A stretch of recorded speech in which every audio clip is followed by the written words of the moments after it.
On the morning of the 27th of July 1943, U.S. Army Air Force Lieutenant Colonel Joseph Duckworth sat down to breakfast at Bryan Field near Galveston, Texas. Outside, the wind howled as a Category 2 hurricane bore down upon the coast. The storm had come as a complete surprise. As a precaution against U-boat attacks, a radio blackout had been ordered for all ships in the Gulf of Mexico, preventing early warnings from reaching the shore.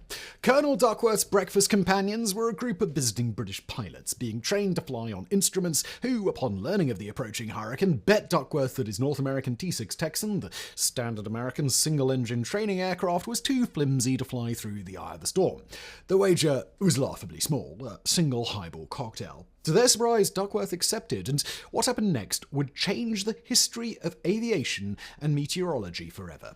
Born in Savannah, Georgia, on September 8, 1902, Joseph B. Duckworth had aviation in his blood. After graduating as a U.S. Army Air Force cadet in 1928, through the 1930s, Duckworth served as an airline pilot for the Ford Motor Company, Curtiss-Wright Flying Service, and Eastern Airlines, accumulating over 12,000 flying hours and becoming intimately familiar with the art and science of instrument flying. Up until the early 1920s, most pilots only flew contact, that is, in conditions that allowed them to maintain sight of the ground. But with the introduction of the U.S. Air Mail Service in 1918, the need to maintain delivery schedules spurred the development of Instrument Flight Rules, or IFR, used for when pilots fly in zero visibility conditions, such as at night or in bad weather. If you're thinking about launching a website and don't know where to start, well, I'll tell you where you should start, and that is at Squarespace. Look, I built my own website using Squarespace. They have award-winning templates where you can just drag and drop and adjust, and you're done. It's incredibly easy. Plus, they've got all sorts of built-in tools, SEO tools, to help people actually find your site. And look, if you're looking to monetize,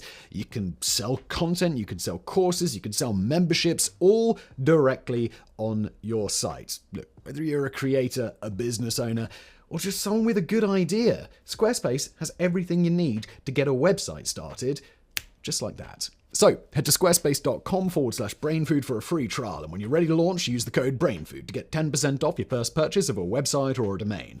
Thanks to Squarespace for sponsoring. And now back to today's episode. In 1940, Duckworth was recalled to the Army Air Force as a major, and in 1942 was placed in charge of the instrument flying program at Bryan Field in Texas. What he found there shocked him. While airlines had made massive progress in the science of instrument flying, the Air Force was still languishing in the 1910s. He states, quote, "The first shock I received was the almost total ignorance of instrument flying throughout the Air Corps. Cadets were being given flight training as if there were no instruments, and then directed to fly an aircraft across the Atlantic at night. Losses in combat were less than those sustained from ignorance of instrument flying alone." The quote ends. Indeed, while most training aircraft were equipped with the necessary instruments for blind flying, such as gyro compasses and artificial horizons, instructors told their pupils that those were for airline pilots, and bizarrely instructed to keep them locked to prevent damage to the delicate equipment. Wartime demand for aircrew had also led to training being dangerously truncated from 1 year in 1940 to 6 months in 1942, with the number of flying hours required to fly a multi-engine bomber in combat dropping from 1,000 to 3. So disgusted was Duckworth by this state of affairs that he later stated he wanted to, quote, "cut the cadets' prize silver wings in half and tell them that the other half would be given to them if they survived 6 months. Duckworth's first order of business was to evaluate the instructors, most of whom he found to be grossly underqualified. He thus established the first Air Force Standardization Board to train and evaluate flight instructors. He also developed a completely new training program and manual to instruct pilots in instrument flying. And it worked. Between May and October of 1942, the number of students at Bryan Field nearly doubled, but the accident rate fell by more than half. Thanks to this success, in November, Duckworth's system was implemented across the entire Southeast Training Command, and his manuals would be used by the Air Force for decades to come. For this reason, Joe Duckworth is widely regarded in the Air Force as the father of instrument flying. Thus, when those British pilots made their bet with him about flying a Hurricane on their July morning in 1943, there were few men more qualified to take them up on it. But why would he want to? Aerial weather tracking was nothing new in 1943. In August of 1935, the United States Weather Bureau station in Jacksonville, Florida, detected a hurricane developing east of the Bahamas, which they determined would make landfall on the north coast of Cuba. But when the storm failed to arrive on September 2nd, Captain Leonard K. Povey of the Cuban Army Air Corps took off in his Curtiss Hawk II biplane and soon spotted the hurricane heading north toward the Florida Keys.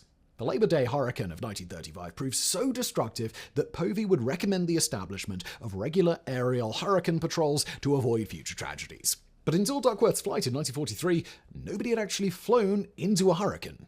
Knowing that official approval to do so would take hours to obtain if he got it at all, Duckworth headed straight to the airfield and enlisted the services of the only navigator on duty that morning, Lieutenant Ralph O'Hare. Such was O'Hare's faith in Duckworth as a pilot that within minutes the pair were off the ground and flying south toward the Gulf of Mexico. As they passed over Galveston, air traffic control asked if they were aware that a hurricane was approaching. When Duckworth nonchalantly answered yes, the tower simply asked where to send the search party if their aircraft disappeared. Minutes later, Duckworth and O'Hare plunged headlong into the storm. O'Hare later described the flight like being tossed about like a stick in a dog's mouth, but despite the British pilot's dire predictions, the T-6 made it through in one piece and soon emerged into the calm eye of the hurricane.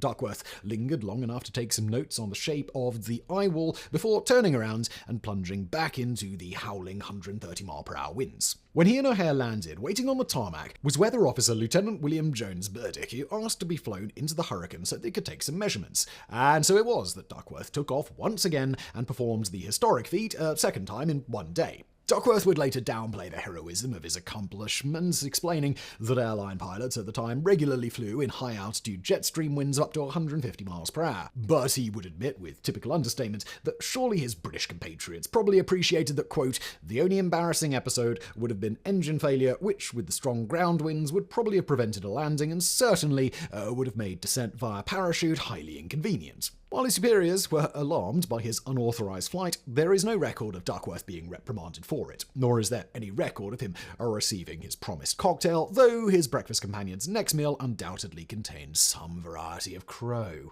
At the end of the war, Joe Duckworth was promoted to colonel and served as commander of Hickam Field in Hawaii, retiring from the Air Force in 1955. Over the next 9 years, he taught physics at Albion College in Michigan, served as head of the Safety Bureau for the Civil Aeronautics Board, and became a consultant for the Aircraft Owners and Pilots Association before passing away at Battle Creek Community Hospital on July the 26th, 1964, almost 19 years to the day from his historic flight. But the legacy of that flight lives on. The hurricane of July 27, 1943, killed 19 people and caused over $17 million in damage, about $300 million today, prompting local authorities to abandon radio blackouts and the Air Force to establish the first dedicated aerial weather unit, the 3rd Weather Reconnaissance Squadron, or the Hurricane Hunters.